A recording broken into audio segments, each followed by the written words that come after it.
of the nation. Malayo pa rin sa pagiging panatag ang sitwasyon sa Panatag Shoal o Bajo de Masinloc.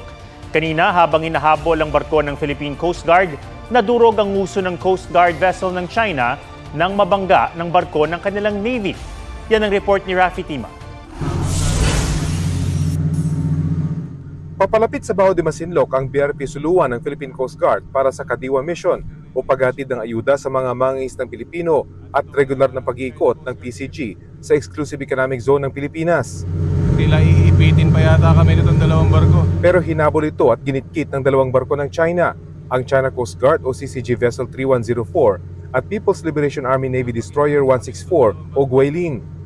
Nang di maharangan ng BRP Suluan, nagbukas ng water cannon ng CCG 3104. Sa ilang beses na pag-iwas ng BRP Suluan, ilang beses ding muntik magkabanggaan ang dalawang barko ng China hanggang tuluyan na silang magpang-abot. Kitang-kita kung paano nabangga ng warship ng China ang barko ng kanilang Coast Guard. Wasak ang bow o nguso ng CCG 3104.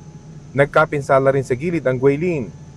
Ang BRP Suluan, bahagyang tinamaan at bumaluktot ang flagpole. Walang nasaktan sa mga sakay. And there was a miscalculation on the part of the PLA Navy when it did a very sharp turn. Siya yung bumangga, no, sa China Coast Guard vessel. Di pa tiyak kung may nasaktang Chinese national. Nagradyo pa ang PCG para tumulong sa CCG. This is BRP Suluan 4406. This is the Philippine Coast Guard vessel. Should you need any assistance, we have medical personnel on board. Should you need any assistance, we have medical personnel on board. I repeat, should you need any assistance, we are willing to provide assistance. Over. Hindi sumagot ang barko ng CCG.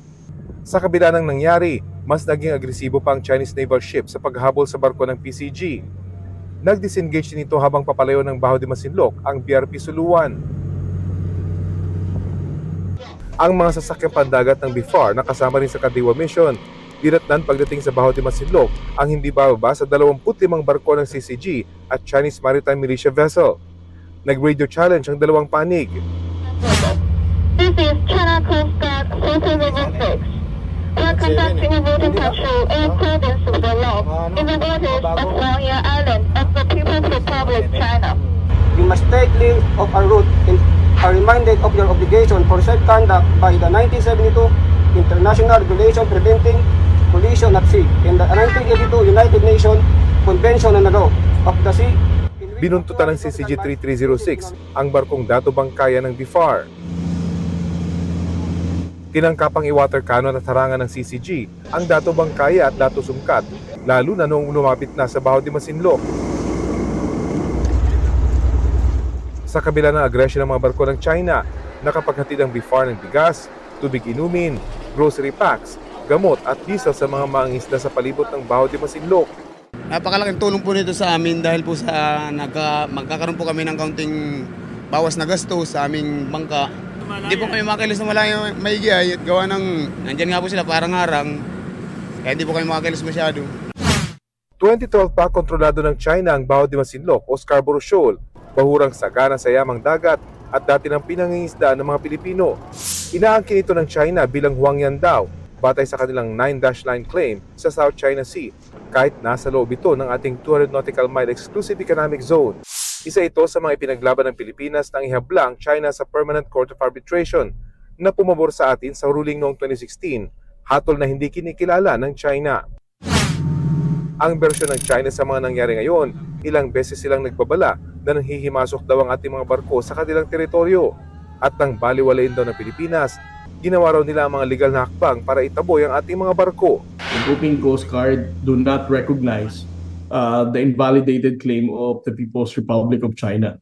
The Philippine Coast Guard remains to be committed in ensuring the safety and security of our Filipino fishermen and of course in enforcing the 2016 Arbitral Award.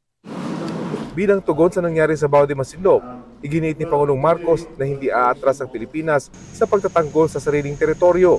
We have never instructed any of our vessels to back out. We have a duty to perform, and that is to defend the country. So no, we never back down. Pero anya, hindi tayo naghahamon. We do not intensify our operations, we just respond. Hindi naman tayo aggressive eh. Ano lang tayo, dumidepensa lang tayo. We are under threat. We are forced to do this. We do not want to do this. We are forced to do this. We will not stop doing it. We will stop doing it when the threats stop. Tigil na yung mga threat. Kaisa rin daw ang Defense Department sa paninindigan ng PCG at tiniyak na hindi raw tayo pasisiil. Rafi Tima nagbabalita para sa GMA Integrated News.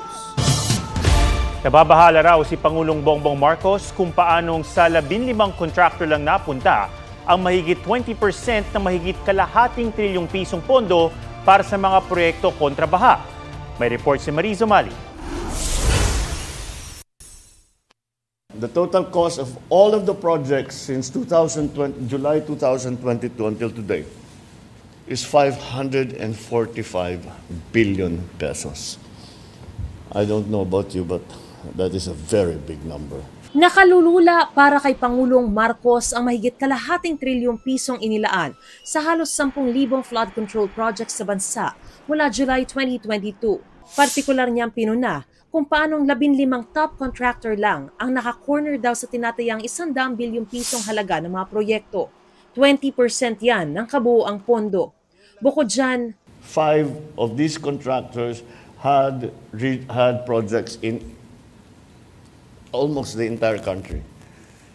So those are the ones that immediately pop out na sa aking palagay ay kailangan natin tignan. Pinangalanan din niya ang 5 sinasabing contractor na may proyekto sa halos buong bansa. Hinahanap pa ng GMA Integrated News sa mga nabanggit na kontratista para sa kanilang pahayag. Nilitan niya rin ng Pangulo ang iba pa niyang napuna.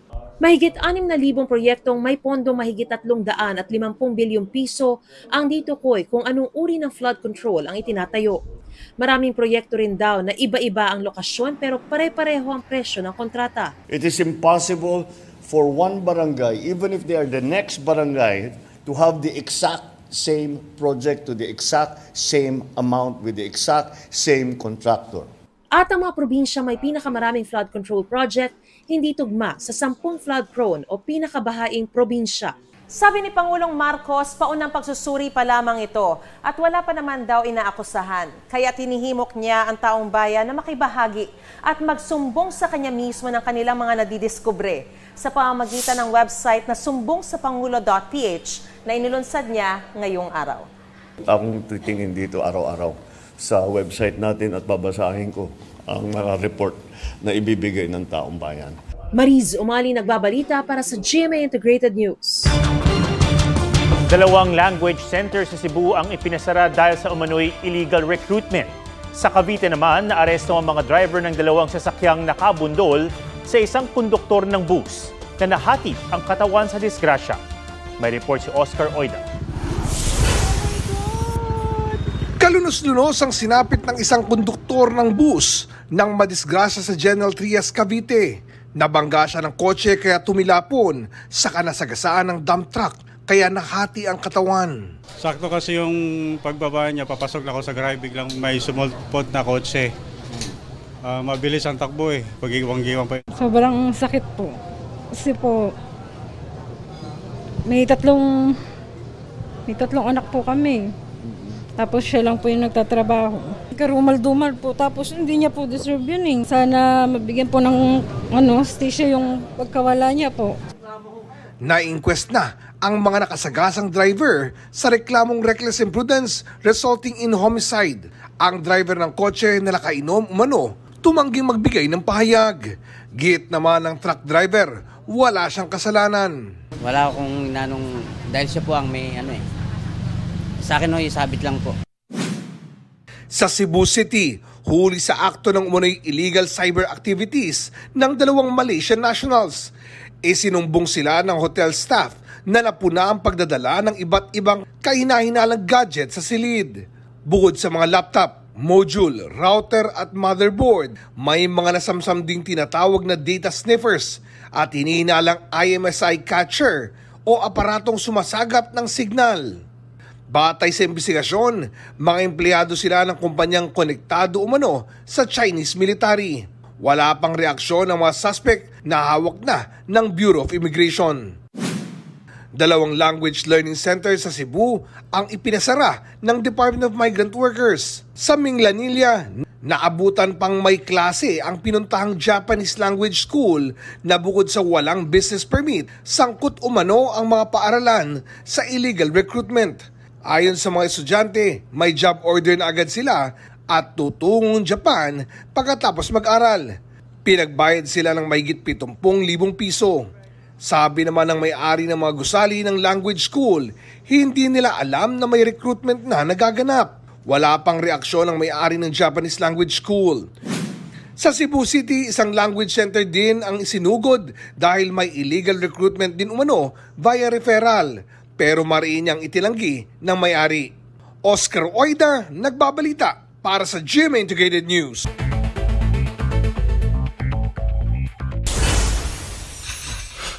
Vlogger sa Cebu, inihabla dahil sa post nito ng krimen na hindi naman pala. Ayon sa PNP Region 7, pinalabas sa video na pagnanakaw ang nakunang away sa isang modern jeepney sa Liloan, Cebu noong Mayo. Nag-viral nitong Hulyo ang video matapos i-share ng isang local radio station. Pero sa pagsisiyasat ng pulisya, lumabas na hindi ito snatching, kundi alitan lang. Ang vlogger na wala pang reaksyon, nahaharap sa reklamong unlawful use of means of publication at unlawful utterances. 1 peso fare increase sa jeepney. Ipinetisyon ng ilang transport group sa LTFRB. Ang provisional o pansamantalang taas pasahe ay sa gitna ng walang prenong taas presyo sa petrolyo. Handa naman daw silang iatras ang mosyon sakali magtuloy-tuloy ang pagbaba ng presyo ng langis. Mga sindikatong nang-hohoard umano ng mga stored value cards sa tren, hahabulin ayon sa Transportation Department. Sa gitna ito ng reklamo na tanggap ni Transportation Secretary Vince Dizon na nagkukulang daw ang mga stored value card. Pagtitiyak naman ng kumpanyang gumagawa ng naturang cards, sapat ang supply nito at handa silang mag-supply sa mga tren. Tina Panganiban Perez, nagbabalita para sa GMA Integrated News. 5 mamamahayag ng Al Jazeera ang patay sa airstrike ng Israel sa Gaza. Kasama sa mga napatay ang correspondent ng Al Jazeera na si Anas Al-Sharif. Pulitzer Prize awardee siya noong 1 taon sa Breaking News Photography category para sa kanyang pag-uulat ng Israel-Hamas war.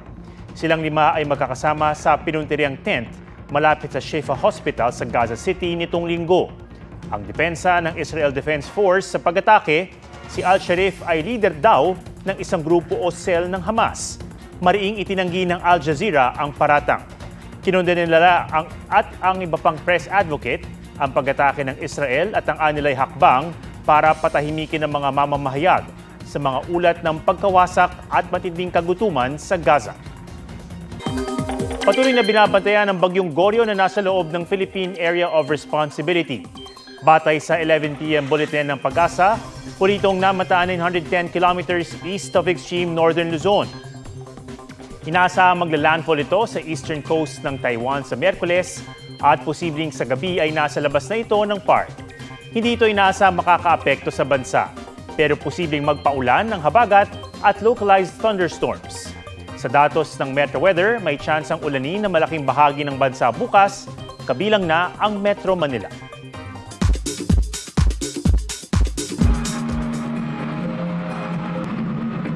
A weekend to remember para sa PBB Celebrity Collab Edition housemates ang The Big Collab FanCon. Jam-packed sa venue ang fans to support their favorite housemates na todo bigay sa kanilang performance, from dancing,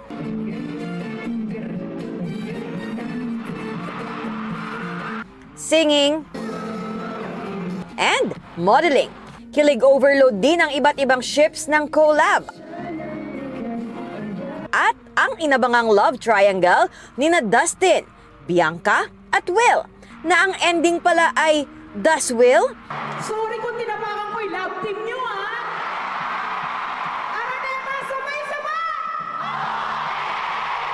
All-out support din sa concert sina GMA Network Senior Vice President Attorney Annette Gozon Valdez at Sparkle First Vice President Joy Marcelo. Multi-awarded film na Green Bones, umani ng 10 nominasyon sa 73rd FAMAS.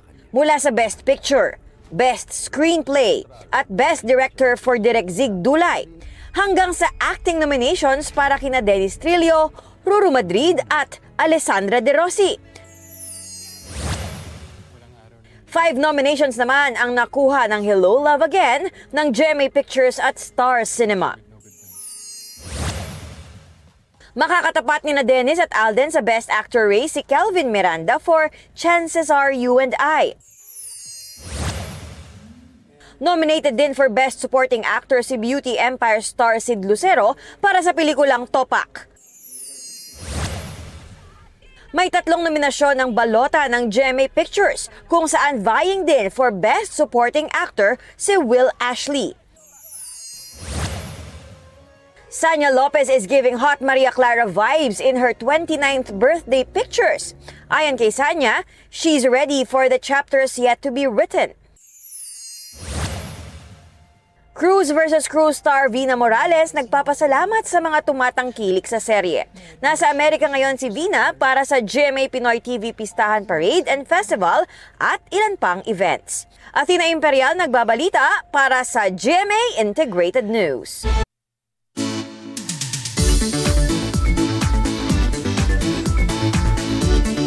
Akyat pa ba ang trip sa isang talon sa Cotabato na nasa tuktok ang dinarayong natural pool o kawa? G tayo dyan sa report ni Darlene Kai. Tila mga pinagpatong-patong ng mga talon na bubuo ng tinitingalang atraksyon. So refreshing, literal na so cool. It's Matigol Falls. Kilala rin itong Bani Falls. Matatagpuan sa Arakan, Cotabato. May taas itong humigit kumulang 100 metro. Yan. Challenging ang hike. Aabutin ng 2 hanggang 3 oras. Nagsisimula yan sa rolling hills with a range of views. Matarik at madulas ang aakyatin, pero beginner-friendly pa rin. Pagdating na namin sa top, which is doon na kami pwede maligo, sobrang lamig ng tubig sa pinakataas. Kasi may small po doon na parang pool area, sobrang lamig, sobrang lalim din. Ang natural pool sa tuktok tinatawag na kawa. Kahit may mga natural pool din sa bawat level, ang pagsuswimming depende sa abiso ng tour guides. Kasi daw baka bumaha for security purpose. Pero hindi bale dahil tiyak hindi ninyo palalampasin ang unlimited picture taking, lalo na sa view deck kung saan makikita ang kabuuan ng Matigol Falls. Nabut na kami na siguro 5 hours kasi sobrang ganda ng area. And then we really get to enjoy ourselves doon sa every part ng waterfalls. Pero kung aabutin man ng magdamag, may mga bahagi kung saan pwedeng mag-camping. Para sa seguridad, kailangan magparehistro at kumuha ng local guide. Darlene Kai nagbabalita para sa GMA Integrated News. Yan po ang State of the Nation para sa mas malaking misyon at para sa mas malawak na paglilingkod sa bayan. Ako si Ato Maraulio mula sa GMA Integrated News, ang News Authority ng Pilipino.